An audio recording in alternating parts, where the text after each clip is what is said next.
Hello, everyone, and welcome to Stuck in the Catch Fence. We're glad you're here. My name is Ryan Peters. This is the weekly show. I'm joined by Joe Spillman and Steve Risley. We have our weatherman, Steve Risley, who predicted no precipitation last week in Fontana and now is expecting snow tonight, possibly. And then Joe Spillman, obviously still fired up about the Fox ratings. So we're going to jump right into that here in just a few minutes. And if you are looking to listen to this channel to get more weather-related information from our fellow Californian, that's not going to be today. So my weather predictions have changed dramatically. Now, as I saw snow flurries today. So. We're averaging 1,000 views per our shorts, and you best believe it. When it starts snowing on Saturday, we will have one of Steve Risley going, I 100% positively guarantee that it will not have precipitation. Thank God I don't have a beard I have to shave off. But no, we are glad you're here again. Thanks for joining us. Make sure that you like and subscribe here onto this channel if you love to get NASCAR content, whether it's news, gambling tips. You know, we have a point system that we do that we'll get into a little bit later today, where it is a tight neck race after one start. And, you know, Steve's in last place. He's holding on by a thread. He's 1 point behind. And we showed our brilliance as watching all of our guys crash at Daytona. I think Joe checked into rehab for a little bit, saw all the money that he lost due to a couple overtime crashes, but we're here for you, and we're excited that you joined us. So again, we got a couple topics on Bay to begin this week, but first thing we're going to do is we're going to look at the overall NASCAR standings, and pretty much you can take nothing from this. I will show you guys. I'm sure you guys haven't checked this because there's no need to really, but we do like to show you. Right here, Travis Pastrana and Corey LaJoie currently holding down the cutoff, and Kyle Larson barely beating Cody Ware by 1 point. So take a picture of this because it'll never look like this for the rest of the year. Well, yeah, and of course, Travis Pastrana, I don't think is running another race for a while, so he's going to fall out of the top 16 after this weekend. I can guarantee you that. That's a bold prediction of mine. That's not bold at all, Joe. No. So obviously Ricky Stenhouse, he's got the one win, so he leads it off. And well, your repeating champion Joey Logano is now in second place. A big point day, getting 52 points, actually more than Ricky Stenhouse got. So again, just wanted to show you guys this. It means absolutely nothing at this point in the season. So there's that. Now getting back to what we're here to talk about, and gentlemen, we talked a little bit about this on the post-race show, and diving into social media for whatever that's worth, but also something that we ourselves have talked about. That is the TV broadcast that is NASCAR. I sent you guys some information kind of going through what has been transpiring, and from your guys' take of the Daytona 500, well, there's nothing like NASCAR in terms of TV broadcasts, because Steve last night, even though his Hoosiers lost, if he ended up not being able to watch 40% of the action on the court, he probably would have had two things to throw at the TV versus one. But that's what you get in NASCAR, because we literally lost at least 80 laps. So 40% of green flag racing. And there's no other sport like that in the United States to where you don't get to see what the hell is actually happening while the sport is going on. And NASCAR made a concerted effort to insert stages. And one of the reasons why they inserted stages was to give fans a break. And more importantly, for NASCAR, make some money with the TV deals, because that's the way for them to plug commercials. So our first question, and I'll lead it off with you, Joe, for this one, is the TV deals between Fox and NBC currently hindering the progress of growth for NASCAR? Well, I mean, I think if you look at the ratings, it's pretty obvious, right?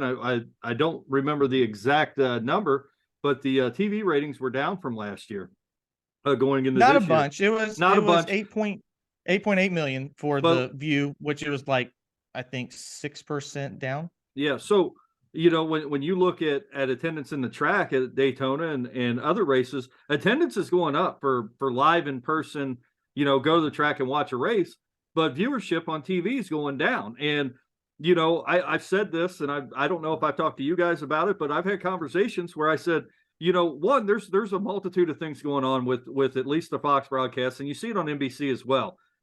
Number one, when a NASCAR fan wants to watch a race, we don't want to see the same two cars go around the track for 8 laps before you cut to commercial. We want to see the entirety of the field. We want to have a good picture of what's going on, not just the cars running second and third, because you want to talk about those drivers.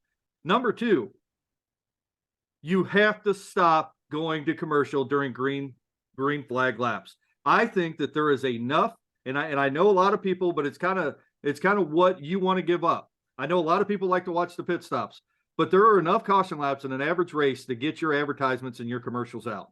Go to commercials during the caution laps. That's your timeout. If you're watching a basketball game, you go to commercials during timeout. Caution laps are your broadcast timeout. Go to commercials.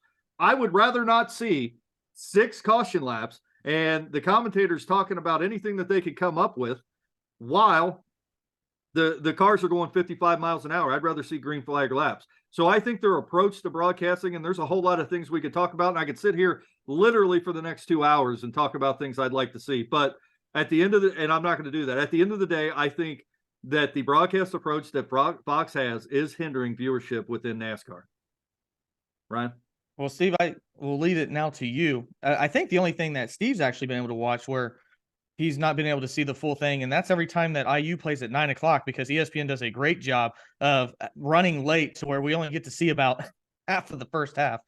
But Steve, I'm going to ask you the same question I asked Joe. Do you think currently the way that the product is being presented on television, that is hindering the growth of NASCAR as a whole? I might take a little different approach. I think it's very frustrating to us as fans, especially the more hardcore fans like us that really want to. I think Joe made some really good points. There, if you really follow the cautions, they parade around for 4 or 5 laps before they even get into the pits. Right. They gotta dust off the track. They gotta clean up some rubbish on the track. And so it seems to me there is opportunity time under yellow flags to show your commercials and then really not even disrupt the pit stops if you really want to see the pit stops. And I think pit stops can be fun, especially, at certain tracks, tight tracks, or based on where your pit placements are, things of that nature. Hindering the sport, I think the more commercials that sell, the more money NASCAR makes. The more money NASCAR makes, the more they can dive back out to their charter members and balance out teams and whatnot with that. I don't think it's hurting the growth of NASCAR. NASCAR is probably funding right now as well as anybody because of the commercials. The tracks are being sold out again, as Joe said. Daytona was sold out, rock solid. I think a lot of other tracks are getting into that point. You can't get a snow parka in California right now.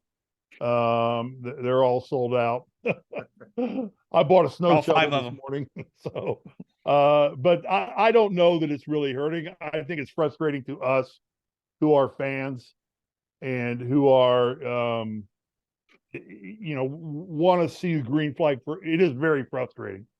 There was one segment in the Daytona race where they went to a split screen commercial on the first big wreck. And then they get back to it, and you see them just parade around while they're cleaning up the track, and then they go into the pits and they come out. They show like maybe 4 or 5 laps of green flag racing. Then right in the middle of a green flag run, they break completely off to a full-blown commercial. That was just uncalled for.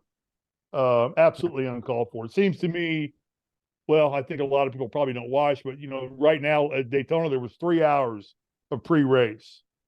There was an hour and a half on Fox Sports and then an hour and a half on Fox itself before they even got. They could have dumped a lot of commercials in there, it seems to me. So don't know that it's really hurting the sport. I'd have to look at their financials to say that. I'd venture to say it's not, which is why they're doing it. But I know to the 3 of us who are extreme diehard fans and advocates of the sport, it's very frustrating to us. Well, and that's actually, you're leading into my next question, Steve. Are we different from the average viewer that we want to see all 200 laps? Is the average fan that's tuning in, do they care to see all 200 laps? As Joe said it the other day, if the first 2 stages are snoozers, maybe they're just tuning into the final stage, and they don't really give a damn about the other stages, because NASCAR did change their strategy. The entire first stage was nothing but cut off, full-blown commercials. No side-by-sides, no nothing. And in the first stage and a half, really, we averaged 6 laps of green flag action before a hard cutoff commercial. To you guys, it takes less than a minute to get around that speedway. So we're talking less than 8 minutes of actually getting to watch a product and then being cut off from it. At what point does the average viewer care? Are they on their phone? Are they tuning away because they can't even feel like they can stay in tune to what the hell's going on? It's not like we're talking a mile and a half where the leader might be separating a little bit. We're talking double file right next to each other. First through 30th is 2 seconds away. That type of racing. But to also put things in perspective, this Daytona 500 was still 2 times as much as the population that watched the Indy 500. It's also 4 times higher than the highest broadcasted Formula One race in the United States. So to put those in perspective, maybe they're not doing something wrong. I don't know what the answer is. I sent you guys a link that kind of showed what's happened through the years, and kind of in the 2000s, we got to see the most green flag racing.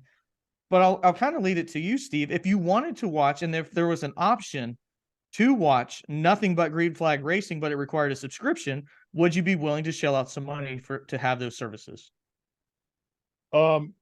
Okay, let me go back and address a couple of your commentary before I get to that. I do have that did cross my mind earlier.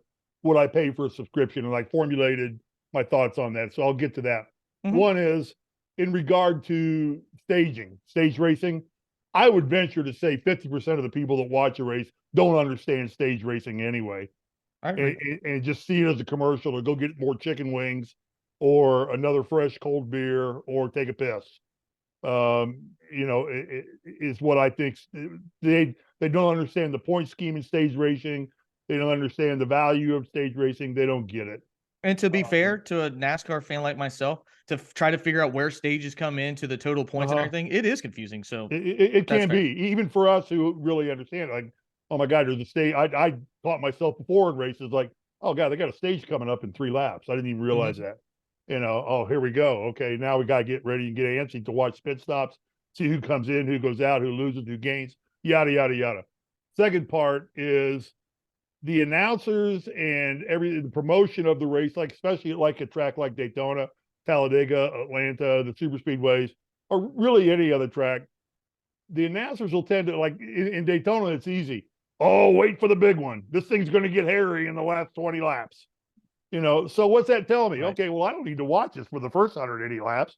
I'm just going to come back and fiddle around the house, vacuum the carpet, play with my dog, toss a tennis ball, go play some ping pong on the ping pong table behind the TV. I'll keep an eye on the race in case a big one happens early. But they're probably going to show a commercial for that one anyway. I just got to be able to sit down and watch the last 20 laps. Okay, so to address the 2 things that you kind of brought up, that would be my answer to some variables that could lead into that. The announcers will tell you, it's the last 20, there's going to be a big one. Don't worry, the big one's coming, baby. Boogity, boogity, boogie. It's the last 16 laps, all hell's going to break loose. The announcers do that to the sport. So then on the pay-per-view thing, depending on the cost, I can see them tying it into a Fox streaming channel that already exists. That if you want uninterrupted, like I have Paramount Plus, I have Peacock Plus, both of which take the ads off the TV. So now, what would you be willing? What would your cost be, just right off the top of your head? I don't think I'd pay a per cost race, but I'd pay a flat fee if it was in line with the other streaming services. So $5 to $8 a month. $5 to $10 a month. I would pay that. I mean, I get ESPN Plus just simply because they show extended hours of the Masters. And I did it last year at the Masters because I wanted to watch more than 2 hours of the Masters. ESPN Plus comes on like it's 6 o'clock my time and goes till 5 o'clock my time or daylight on Masters coverage. So if I want to sit there like a zombie and watch all that much Masters, but it's part of my ESPN Plus package, streaming package, which is $49 a year or $99 if you want the commercials taken out. Which the Masters has limited commercials anyway, so I don't really care. But Peacock offers a streaming service. NBC owns Peacock. If Peacock wants to offer their sets of races on there at a streaming price, that would make me buy Peacock. Right. Okay. Fox, I don't think has a streaming service. They have Fox Nation. They have their app, and it's terrible. Yeah, I don't go to their app. I don't. They do have a streaming service, but it's based more off of Fox News. Yeah. But they could definitely show their Fox Auto Racing on that part of it. So I would be up for that. Would I pay a per race, like a boxing match or something like that, like $50 to watch a Daytona 500? Hell no. I wouldn't. I'd live with the commercials. That's fine with me. Yeah. But if it was built into a streaming service, it would. If Fox came out with that on Fox News streaming, I would probably subscribe to Fox News streaming because my wife lives and dies with Fox News. She's a damn dyed-in-the-wool Republican, and she can think of nothing. I wake up in the morning, I got Fox News on. I go to bed at night, and I got Fox News on. I'm sick of Hannity. I'm sick of Tucker Carlson. I'm sick of all the Fox Sports news announcers. Anyway, I'm off on a tangent. So partially, yes, I would pay a slight amount, but I would not pay big bucks to watch the race streamed. So, Joe, let me send this to you now. He mentioned something about the Masters. Well, one of the things in the Masters on ESPN Plus is Amen Corner, where you get to see more than one hole at the same time. And I think that's kind of what you're talking about. You want something to where you can see more than just two cars at one time. If that was a service provided, but you had to pay through a subscription, Joe, would you do that? Before he answers, ESPN also offers preferred pairings. Like ESPN this week offered the LA Open was in Los Angeles and Tiger was playing. They had a preferred grouping, which I just got to watch Tiger the whole 18 holes. Right. I didn't even watch the golf tournament. I just wanted to watch Tiger. Right. So go ahead, Joe. I'm sorry to interrupt. I think, as Steve said, if the price is in line with what you would typically find on other streaming services, I think that I would consider that. But, just like as I think about this, I'm not going to pay a subscription for the broadcast that we get now. And you're absolutely right, Ryan. If you have a tower cam in turn 1 that covers the cars coming out of turn 4 and coming into turn 1, and then you have a tower cam in turn 3 that have them coming around turn 1, out of turn 2 and into turn 3, and I could see the entire field as it's racing, I probably would pay a subscription for that. And I've said this, and I kind of correlate this to watching a football game. As you know, I go to every football game I can, to see it in person, because watching football on TV gives me about as much anxiety as one can get out of watching a sporting event, because I can't see anything but the two guards, the center and the quarterback, and the defensive tackles and the middle linebacker. You don't know what the defense is doing. You don't know what the offense is doing. You can't see the one-on-one coverages. You can't see what the defensive secondary is doing.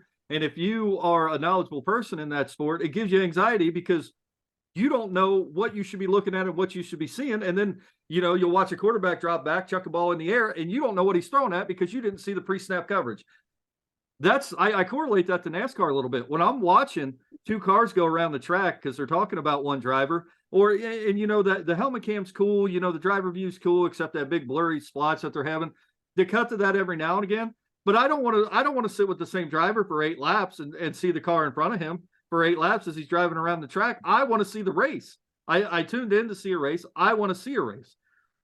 And there are so many drivers in the field now that it would be nice to have a streaming service. And Steve, I'm glad you brought up the featured pairs that ESPN does with golf, because everybody has their favorite driver. Kyle Larson hit the damn wall at 185 miles an hour this weekend head on, just like Dale Earnhardt. Looked almost identical to the Dale Earnhardt crash, almost identical.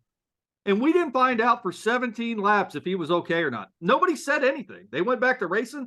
They did the caution laps. Nobody found out anything until he put it on his damn social media that he was fine. And it's like, I know there's a lot of drivers. Each driver in this sport, each team is their own team, and each team has their own fan base. And those fan bases want to keep up. They want to watch the race and keep up with their teams. And Fox does just a terrible job at doing that and giving all angles of what's going on. And maybe it's too much for them, but it's not. I mean, how many golfers are in a typical Masters? 143, something like that. 156, I think. Yeah, they do a pretty good job keeping up with all them during the Masters. Actually, the Masters only has 90 because it's an invitation only. Okay, a typical golf board. Yeah. U.S. Open. U.S. Open will have 156 golfers. So, and Joe, to your point, in the featured pairings, they have their own dedicated set of announcers too. Right. Now, they're not Jim Nance and Dick Vitale, and they're people out there. Who are these guys? Right. But they're covering just Tiger and whoever's playing with Tiger. Right. And so if you want to file, if they say, like, actually, Sirius Radio does that. they have driver channels where you can go on to Sirius Radio on race day and pick up the communication between Gustafson and Chase Elliott. Well, and that's They'll a great say- point, though, Steve. They do that on the radio. They say your driver, channel 85 is Chase Elliott's dedicated channel. Right. And I hear nothing but the communication between Chase. That's a great point. And you do that because you're a diehard NASCAR fan, right? I'm a diehard Chase Elliott fan. The typical NASCAR fan, even me, I don't want to sit in my living room and have to pull up something else just to figure out what's going on. I shouldn't have to watch a race and get on my phone and turn on Sirius satellite radio just to find out what's going on. I should be able to turn on my TV and know what's going on. And Fox even does a terrible job of showing you the standings outside of the top 20. I hate that. I hate that. They could do a whole lot better than what they're doing. Go ahead, Ryan. Well, the one thing that NASCAR does provide, it is premium access, and that's on their app, and it's $25 a year. And you do get to listen to the driver, but like Joe said, it's purely from a helmet cam. And now going again to allude what you talked about, the blurry cam that they're doing inside the helmet cam, they're blurring out the digital dash so that because there's quote unquote information they don't want other teams to see, yet also every single team is able to get every single information about a driver at all times. I mean, just simply analytics breaking when on a computer screen. I didn't get it on a computer screen. Yeah, at any time. So I don't really understand that. But I do like what you guys are coming up with, working together. Joe or Steve, you mentioned kind of like the Amen Corner thing. And Joe, you're mentioning a more personalized broadcast if that's somebody that you like, but not just staring at the other guy's bumper in front of them. And I think that's the way you mix it is, okay, well, I'm a radio guy. I love MRN radio, but I can't find a way to provide both of those at the same time. So I would love to watch something to where I get the MRN radio broadcast, but then it quiets out so that I can hear what Steve's talking about. So I can hear Kyle Busch's spotter, his crew chief talking. I would love for them to cut to on my own personal source to watch a pit crew camera, because every pit crew now has a camera on them. I mean, they reevaluate every single pit stop ever. It would be badass for Kyle to pull into the pits. Boom, I'm on the front right tire changer, and I get to see him do his magic and see what type of perfection and synchrony that it goes into that. And I just feel like there's a lot of missed opportunities because NASCAR doesn't have a drive to survive. So the only way we see these things are, like you said, Joe, an hour later or on Radioactive, like that just aired today or something like that, which is a great segment.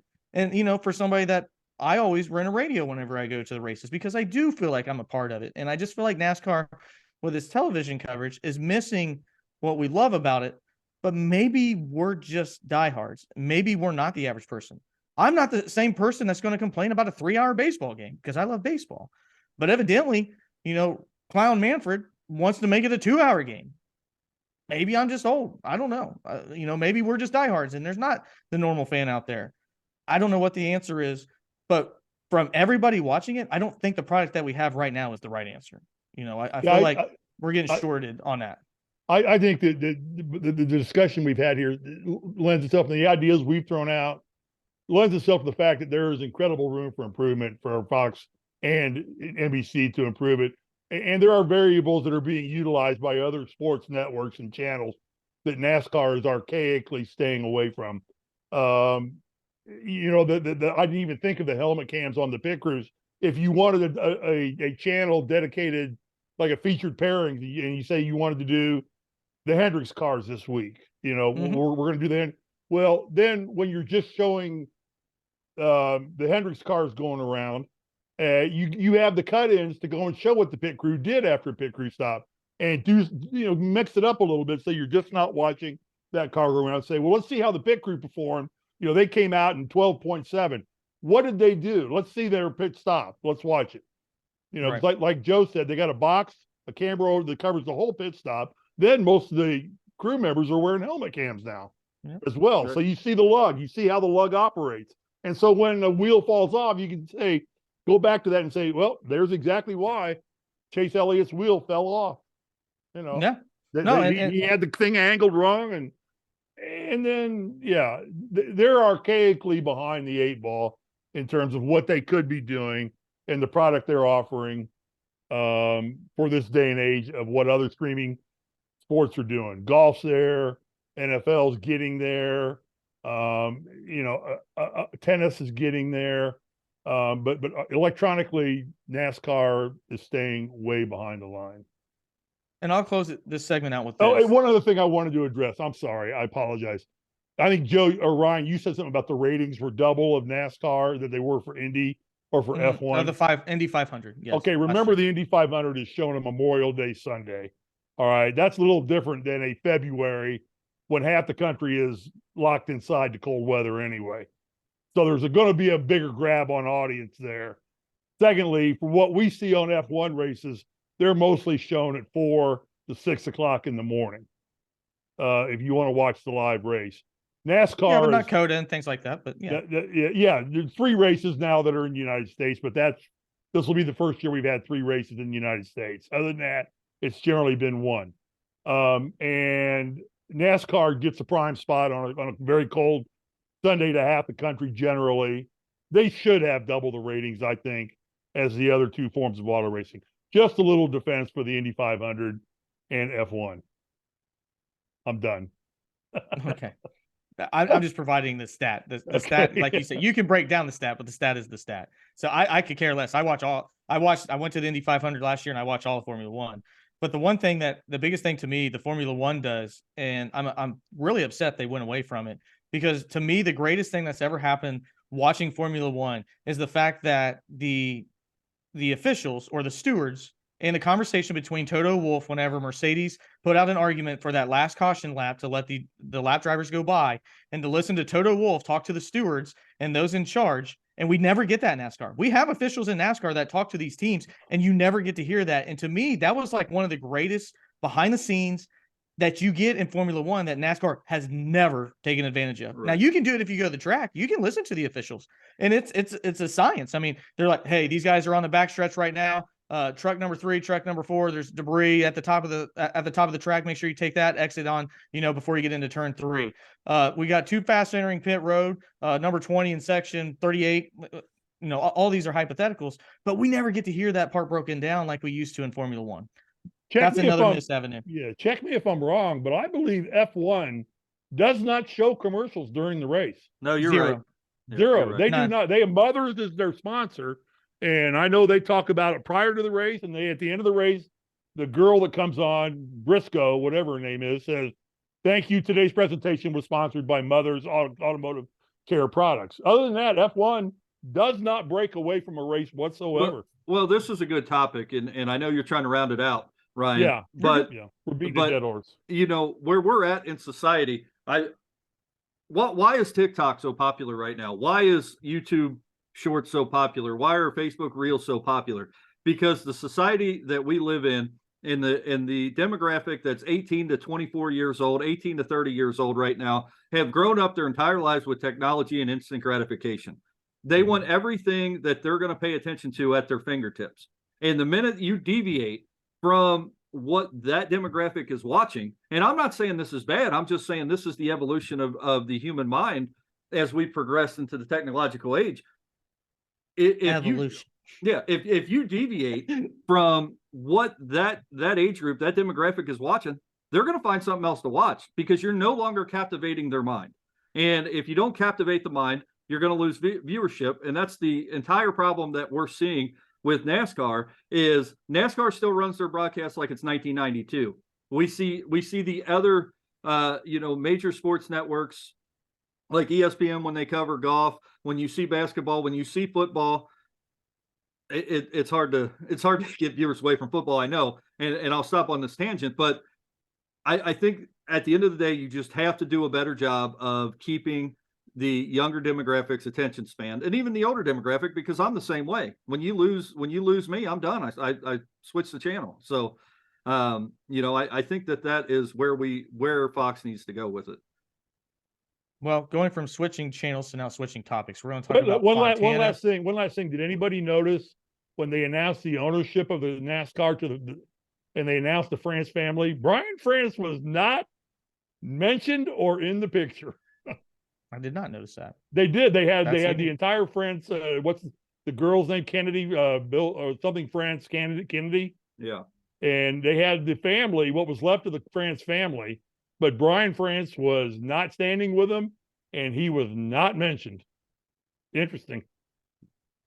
Okay, I'm done. I just thought that was that popped into my head as we were winding down. That's a much more difficult segue, Steve, than Yes, I it had is. with Joe switching channels. I apologize. We're now just going to talk about Fontana. So again, we're going to the Palo Casino 400. It's snowing. It's snowing. There's again an 80% chance of precipitation on Saturday. Fontana does have lights, which may have to be used depending on how it ends up turning out, because I know that precipitation is supposed to leave. But what I want to talk to you guys is we're now coming to the end of another track. Fontana is going to make wholesale changes. They want to make a 2-mile track into a half-mile. Now, the last time that we have heard anything from Auto Club Speedway itself was in 2020, where we got some rough blueprints. Last year, they started taking out stands, but we've really heard nothing else. There is zero on terms of the schedule when it comes to when Fontana will be back. We have more information on North Wilkesboro, for God's sakes, over the last 2 years than we have over Fontana. So let's just say this. And Steve, I mentioned to you this off air, and to answer your question off air, I don't know if Fontana is privately owned or not. I have no idea who owns Fontana Speedway, but let's just say, unfortunately, like most things in California, that when it comes to destroying it and rebuilding it, a lot of times it gets put on hold, whether it's a train, whether it's a bridge, whatever it may be. So let's say that this is the last time we possibly see Fontana and that the half mile does not originate. Number one, and Joe, I'll let you be on the poll for this one first. Do you want Fontana to change? I think that's the first question that we should have. Do you want Fontana to change? And number two, say it's no longer on the schedule. You have some bias. I'll just go ahead and clear that out. Who would you like for it to be replaced with? So I don't want Fontana to change. When we talk about, the NASCAR schedule, what is there, I forget it's 9 or 12 mile-and-a-half tracks that they run at every year. They have their handful of short tracks, their handful of road courses, and then their handful of super speedways with Daytona and Talladega, of course. But at the end of the day, this is kind of a in-between track. It's banked like a mile and a half, but you get the longer straightaways on a 2-mile track. I think Fontana's always offered some interesting racing. I don't know what the idea is to make this a short track. I like short track racing, but I think there's enough short track races on the schedule already. Because they go to Bristol twice a year, Martinsville, in Richmond, and I don't think that there's another need for a short track. So I think by definition of them saying we're gonna redo this track, we're gonna make it into a half-mile track and create another short track, I just don't see NASCAR saying, okay, we're coming back to you. Now, to your point, obviously, I can't say anything else, and this comes from extreme bias, but if you're going to give a race back or you're going to move a race on a schedule, I think 100% you have to go back to Kentucky Speedway. I don't think Kentucky Speedway was given a fair shot. They struggled with their first couple races. That's largely due to infrastructure that they had coming off of 75, and getting into the track. But those kinks got worked out, and then Kentucky Speedway, for all its faults, actually just had about 6 years in a row with just string of bad luck, because it seemed like it rained every week or weekend that Kentucky Speedway held a race there for 3 or 4 years. And, they had 9 years there. I don't think it was given a fair shot. I think that Kentucky Speedway, while it had its boring races, it had some pretty exciting races as well. And, now we got a nice repaved mile-and-a-half track just sitting there for no reason, holding a bunch of Ford trucks as a parking lot for Ford right now, that I just don't understand why there's not butts in the seats it's essentially still a new track. That they need to go back to Kentucky if the Fontana is going to be off the schedule. Go ahead, Steve. I'll ask you the exact same thing. Do you like Fontana? Do you want it to change? And then if it is no longer on the schedule, what track would you like to see it replaced with? Okay. Fontana is owned by NASCAR. The track itself is owned. I just looked it up. Okay. Google is a wonderful thing.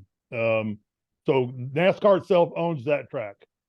Now, what I do know, having living just 45 minutes from the track, is that there are tremendous amounts of sports car clubs out here in California, and that area is a hotbed for. Willow Springs is out here. There are numerous tracks. The movie Ford versus Ferrari was filmed out in that general area. Yeah. So I think the utilization to mark that thing down to a half-mile track was to make it more versatile, to be used more and create more revenue. I think it's a 2-mile track, isn't it? 2 miles. Yep. It's a 2-mile track. That's just too big for the smaller cars to run, the midgets, the jalopies, the weekend warriors that come out with their cars, the track cars that come out and want to run. Although it seems to me they could put a road course in the middle of that thing, which would help the track car type situation. But I have a feeling that the shortening of the track to a half mile is to make the track more versatile. Don't know if they're looking at moving the Busch Clash from the Coliseum out to the Fontana. I cannot believe that NASCAR is going to give up the LA market in terms of television rights and everything. And the fact that LA itself is a city of 5 to 7 million people. Just LA County alone, where I live in LA County, that's massively huge and is almost guaranteed to sell out for a large draw. So would I like to see it change? No, for my benefit personally, I don't really follow sports car club racing. I would like to stay a 2-mile track. I think it brings some uniqueness out here and it lets the cars open up and run at full speed. And generally the racing on the 2-mile track is pretty good. Yeah. It's actually, every time that I've paid attention to Fontana, it's been a pretty good race. In terms of going back, I would have to agree with Joe and say I would like to see Kentucky get another shot, but I think that's an issue of geographical logistics, isn't it, Joe? Isn't it just a tough place to get to? Not anymore. Not anymore. Not anymore. They had fixed the issue with that. So okay, Steve, a lot of that was politics. A lot of that was literally just aligning resources to host that. And whenever you do it wrong the first time, you F it up forever. And that's what everybody's experience was the first time. Yeah. How close is the Kentucky Speedway to Cincinnati? 50 minutes. Okay. If that. Because I see that's a market that's not tapped into is Cincinnati market. And it's also an hour from Louisville. I mean, it's right in between both. It seems to be, and not too far from St. Louis either. Not really. And Indianapolis. I mean, it's only an hour and a half, 2 hours from Indianapolis. Right. So it seems to me that the geographical location of where it's pinpointed is good. I just don't know about the demographics of getting traffic in and out. I know that was a major problem the first couple of years, but I have not paid attention to it. So I defer entirely to Joe and you guys, because you live down there, to say that if that's been corrected, if we're going to give up Fontana, I think that would be a logical place to go try again before you shut that facility down entirely. Well, the geographics are great for me, Steve, because it's 10 minutes. Yeah. Yeah. And you would go to the race where Fontana is 45 minutes straight shot down the 210 freeway going through Pasadena. And I have no interest in going to Fontana this weekend. Right. I don't own a snow park anymore, and I'm not going to go buy one just to watch a NASCAR race. I'm glad you actually brought up Willow Springs, because I feel like that's a very unique track that I would love to see NASCAR running. Yeah, they could run it. Maybe you can correct me, Steve. That's a mainly like used for testing, right? Because the elevation. Sports car clubs testing. Yeah, and it's a really fun track. I mean, Willow Springs is a facility where you can actually buy a garage or rent. You can and keep your track car there. A lot of the wealthy people in LA buy themselves a track car, park it in the garage. I mean, there's this whole facility, a restaurant, a wine and dine thing. They've stepped it up big time. It would probably be the fastest road course on the circuit, the way that it's the way that it's laid out. Yeah, there's a lot of speed. It's very versatile. There's a lot they could do with Willow Springs. It's in the middle of nowhere, but that's by design. That's NASCAR. All their tracks are primarily in the middle of nowhere. Yeah, so I've been to Pocono. They would have to put some seating arrangements in, because there's no seating out there that I'm aware of. It's old they're tearing it all down from Fontana. That'd be easy. Yeah, they take the stands and move them right over to Willow Springs if they wanted to. Right. But Jay Leno does a lot of his stuff for his show there at Willow Springs. I mean, virtually any race that's made in Hollywood, Willow Springs is the facility they go to and use. So it's very rich in history, very rich in auto racing and things of that. And it is kind of cool the way they set these garages you can buy or rent. I think you rent them or lease them. And, they have mechanics out there. They have mechanic shops Goodyear and Firestone, and everybody has tire centers out there. It's a whole 9 yards for club car drivers. Very cool facility. Well, I figured I'm actually surprised, Steve, you decided to go with Kentucky as well. I was not going to go with Kentucky, even though selfishly that's where I'd like for it to go. I know we pay a lot of attention to Kentucky, and I agree, Joe. Especially with this car, I think Kentucky most certainly could put out a new product, a better product based upon what we've seen at mile and a halfs. But I'm a Chicagoland guy. I cannot believe that Chicagoland got taken off the circuit. I always thought Chicagoland produced great races. I mean, we mentioned, whenever we did our stream the other day about Kyle Busch and Kyle Larson going at it. And the reason why that is because Chicagoland has different grooves and different abilities to race this track. To answer the number one question, no, I don't want Fontana to go away. I don't either. Yeah. I think none of us want Fontana to go away. Because I like the fact that Kevin Harvick can run a tire and a half below the white line, and I like that Kyle Larson can run 2 inches from the wall, and they're separated by 6 lanes. There's no other track that we have like that. We only have two 2-mile tracks, the other one being Michigan, and Michigan is much different than what this track is. I mean, there's literally a speedometer going into turn 1 that tells you how fast these cars are going into turn 1 and 2. Most of those are on the backstretch, at Texas, Charlotte, to let you know how fast these cars are going. This one's going into turn 1 and turn 2 because that's the type of speed that these cars are getting at these tracks, or at this track in Fontana. And the fact that it's losing it just really sucks. I think that what the next gen car has done is shown that you can run a race at different lanes. And that's what we wanted. The Gen 6, you could not do that. It was all aero. It was all, essentially they tried to make pack racing for mile and a halves. The next gen car is an ability to run the track the way that the driver wants to run the track. And we've seen that, and we've seen the product from that open up. Now, because of what they made in 2020, now Fontana's turning into a short track. And what have we seen the worst product so far with the next gen car? The short tracks. Right. It's literally been the worst product out of all the things that we've seen. So now, because of you're making changes without realizing what the next gen car can do, you could completely F this up. And if they do come back as a short track, and that's another reason I honestly think that we may never see Fontana ever again. I would say that I would hedge my bet that we don't see Fontana again versus that we do as a new short track. If I was a betting person. Let me ask you guys this. Is NASCAR happy with the Coliseum and the Busch Clash in LA, the heart of LA, downtown? Are they happy with that and say, hey, we're drawing 75,000 into the Coliseum to watch this? That's a 75 grand is probably puts it in the top 10 in terms of attendance for a track. Yeah. And you're getting it in one weekend. It's a unique track. It's a 1/4 mile track. It's exhibition, so it doesn't hurt or count anything. But yet, it's a well packaged product, is what it is. And do they just say we don't need Fontana anymore? Take it and run your sports car clubs on there, even though we still own the track.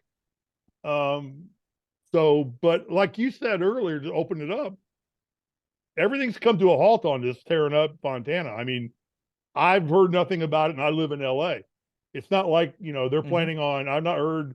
The bulldozers are sitting outside of Fontana, and a Monday morning at 6 o'clock, they're tearing it up. I haven't heard that, at all. Because that would realistically be what would happen if they were serious about this being done. Because that's exactly what they did after the Clash. Is they literally bulldozed it as soon as it was done, and they literally had trucks tearing up the field 13 hours after the USC finished their final game. Right. But the one thing I will say before I give it to you, Joe, to let you finish your thought is let me see how North Wilkesboro goes.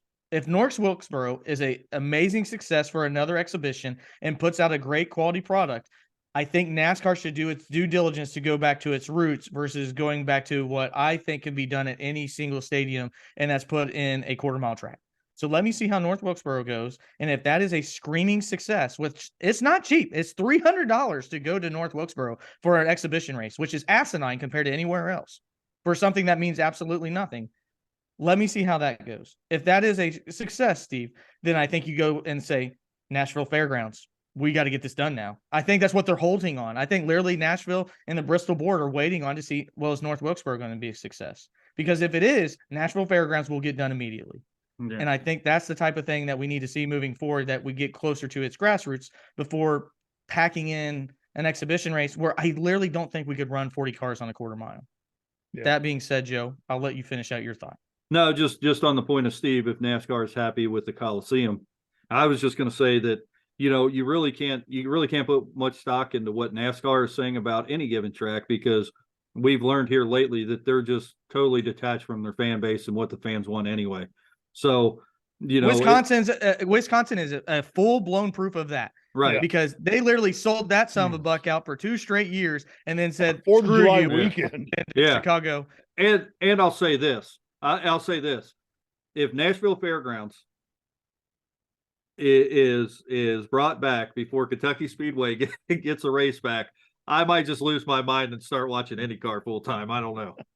No, you won't. It'll never be that bad. It might be, Steve. We'll Not get for you on me. iRacing before that happens, Joe. Man. We'll just wreck everybody on. We'll put in NASCAR 98. We'll get some paintballs and we'll just F everybody up. I'm taking out everybody. Ryan, as soon as you did that, Cody Ware would put your ass in the fence on the first lap. Nah, you went in. He'd find you and wreck you. Was Cody Ware alive in '98? He's not on NASCAR 98. This is a respected show, and for the fact that Cody Ware's name has to be brought upon this wonderful establishment is a degradation to what product we're trying to put out. We're not going to stand for it. So that being said, guys, 2 great segments, great thought processes on both of you guys. I think we guys really brought in some good insight, some food for thought for everybody listening. So now we're going to get to our selfish portion, but it doesn't have to be that way.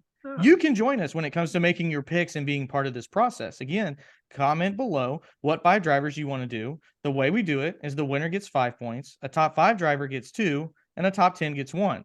Also, if you choose a driver below 20th, which we have to do, they get double the points. So we get 5 drivers. I'm ready. Joe, are you ready? You're ready? I'm ready. Steve, are you ready for your 5 ready. drivers? Because you look like you're doing research. I don't know. No. I just was He's Googling. I'm still on the track thing. That intrigues me, but the whole track thing. Because I can't believe they're just pulling out of. Well, it's a dead horse. We'll talk about it off air. We've done enough. We got other things to do. To get to the board, Joey Logano gave me and Joe 2 points because he got 2nd place. Steve got 1 point for a car that looked like it just got done at the 4-H Fairs Demolition Derby. That's my Christmas present. How I got 1 point from Ryan Blaney is a Christmas present. I thought that guy was 30 laps down. I thought he was out. Hell, with down laps, I thought he was out of the race. Joe, alphabetically, you're above me, even though we're tied in points. So let's hear your first 5 drivers. Well, as I do most weeks, I'm going to go with last year's winner, Kyle Larson. I think that's a great pick. He can obviously win here. I think he competes well. Good pat on the back there, Joe. Yeah. I'm also going to go with Kyle Busch. I think he won a couple years ago, maybe 2019. Here, I think Martin Truex Jr. That's more than a couple, but that's okay. Yeah, Martin Truex Jr.'s won at this track. I'm going to take him. How many is that? 3? That's 3. I'm trying to look at these top 5 or top 20 that you sent us. I'm going to go ahead and take Brad Keselowski for my outside the top 20 driver. I think he's got to win there. So and yeah, 1936. Yeah, I think it was like 2014 or 15. It wasn't that long ago, but I'm going to go with him. I don't think that he put on too bad of a performance in the 500. And as you know, he's only outside the top 20 because he was docked like 200 point driver points last year and 100 owner points or something like crazy like that. When Brad won there, the car still had carburetors. That's a terrible pick, Joe. That is not a terrible pick. I'll get to terrible picks when I get to choose. Oh, man. I'm going to go with Alex Bowman. Alex Bowman, I think, may have got his first win. Did he get his driving first win? He driving the Cincinnati car. Yeah, I think he got his first win there. I'm going to go with Alex Bowman. And the only reason why I remember that because it had Cincinnati on the side of it. So yeah. Now I will go to my 5 because alphabetically I am below Joe and numerically I'm above Steve. So I had mine wrote down because I didn't want to forget these awesome picks. Okay. Kyle Larson, last year's winner, likes to run the high line. I like guys that like to ride the high line and are good at it. So that being said, the guy that I thought should have probably won this thing last year, but ended up having a mechanical failure is Tyler Reddick. I think Tyler Reddick's a really good choice to run this track and have some good success. And also Bubba Wallace had a good race here last year. And this is not a Bubba Wallace type of track. So I'm going to go with Tyler Reddick because I think he can run any groove. And I think if the high line is the fast line, you won't find anybody closer to the wall than Tyler Reddick. That being said, I'm going to go with my driver, Kyle Busch. That is my third driver. You know, Kyle Busch typically does really well on these type of speedways. Toyota wasn't super fast here last year outside of Bubba Wallace and Kurt Busch, but now being in a Chevy dominated this race last year. So I'm going to say they do the same again this year. So I got Tyler Reddick, Kyle Busch, Kyle Larson. And here's where things get a little rough. I'm going to go with Eric Jones because that's another Toyota driver. And what did I say before? Eric Jones is able to run the high line. That's why he does so good at Darlington. Eric Jones has been great at tracks that he's able to run multiple grooves. And last year had a top 5 finish here. He's done traditionally well here. You picked Brad Keselowski. Shut up. You Steve. just picked Eric Jones. Joe. You made me so mad. I just yelled at Steve and he hadn't said shit. So that is my fault, Steve. I apologize. I'm just shaking your head at me. Your nonverbal communication is worse than your mouth opening. Eric Jones. My last pick. A guy had a top 10 here last year. He just won the Daytona 500. Ricky Stenhouse Jr., baby. Let's ride the Waffle House. Ricky Waffle House is going to bring home a top 10. He's giving me double points. Let's go Ricky Waffle House. Steve, let's hear your 5. All righty then. Good picks. Very good picks by both of you guys. I'm going to go with my boy Chase. Nobody took Chase. I think the way he started, they're going to, Alan, what did you call him? Gustav? Goofed up, son. Yeah. Goofed up some. Is going to not goof up this race in the Henry Carter Chevrolet. Steve, let me. Do you remember what happened last year at this race? He did something stupid. Larson wrecked Chase Elliott. Yeah, that's right. And Chase was running up front. Chase was leading, wasn't he? When he wrecked Yes, him? he was leading. Yes, he was leading. Yeah. So I'm going to take Chase. I'm going to take Larson. So I've got those two. I'm going to go with another driver who I think is needs a win and doesn't want to get too far behind. I'm going to go with Denny Hamlin. I like the Toyotas. And I'm still sold on my boy Kyle Busch, the Chevrolets. So I'm picking 3 of my 4 top cars are Chevrolets. It's not your boy, it's my boy. Pardon? It's not your boy, it's my boy. Well, your boy. Okay, but I told you he's my number 2 pick guy right now. I've said that right up front. I'm the president of Kyle Busch Christopher Bell Fan Club. Don't forget. Yeah, and I'm gonna tell you who I just think is gonna have a good race. I don't know why I'm just my eyes have been drawn to this name, and I tell you what, Eric Almirola is there too. But that boy seems to lead but can't win. Top 5 last year. I know. At this track. I know. I got it down to 2. So you're not picking him? You're just thinking. No, I'm not saying that. You're just thinking it out. Okay. I'm thinking it out. I'm going to go with Chris Buescher as my below 20 pick. Both RFK guys. You guys took both RFK guys. Hey, when the last time they were in California, they couldn't make the main for the Busch Light class. It was a short track. It's a short track. That's a completely different universe. I know. That's the only thing I could do. I think Chris Buescher is good for a top 5 finish and some points. That's what I like Chris Buescher. I will say that. And maybe it's because Dale Jr. started calling him I thought you pat me on the back for picking him. I do. He picked Eric Jones. I feel bad now. He picked Eric Jones. I don't pay attention to anything he says. He picked Eric Jones. But I just got more wins than Chris Buescher. I just thought I'm going to make Ryan happy by taking Chris Buescher because he picked Chris Buescher a bunch last year. And now he gives me shit for picking him. I was giving you shit because you guys took RFK. He's jealous. This is on Joe. Didn't take him. Yeah. Actually, our thumbnail is Brad Keselowski and leading this race. I probably should shut up. So I got 3 Chevrolets in Elliott, Larson, and Kyle, and I got a Toyota in Hamlin, and I got a Ford in Chris Buescher. Yeah. Okay. Steve, Joe, repeat yours again. I don't remember. Larson, Busch, Truex. He's changing all his now. Larson, Busch, Truex, Brad Keselowski, and Alex Bowman. Yeah. And again, I'm going with Kyle Busch, Eric Jones, Kyle Larson. I'm trying to not look it up. Kyle Busch, Kyle Larson, Eric Jones. Damn it, I won't have to look it up. Ricky Stenhouse, and Tyler Reddick. See, man, I memory hold Ricky Stenhouse because I didn't want to say it again. That was a Freudian complete blank. It's not to say Ricky Waffle House again. So, well, guys, great show. I'm glad that we were able to do this again, and I'm glad you were able to tune in for all of those of you listening to us. We appreciate it. And again, if you liked what you heard, make sure you like and subscribe. We also have a Patreon so that, we can get Joe some makeup next time he gets on air, because we're just not able to do that right now. So if you want to donate to Joe's Makeup Fund, be sure to hit up our Patreon. That's always there. Sorry, Joe. Yeah, it's okay. I know. I get it. We didn't have to tell everybody, but I felt like we had to tell everybody. Yeah. So. But again, we also have a betting show coming up this week. And then after the race, we'll be doing another post-race live stream where you can ask us questions and we can all either be really excited or really pissed off, depending on what happens at the end of the Fontana race.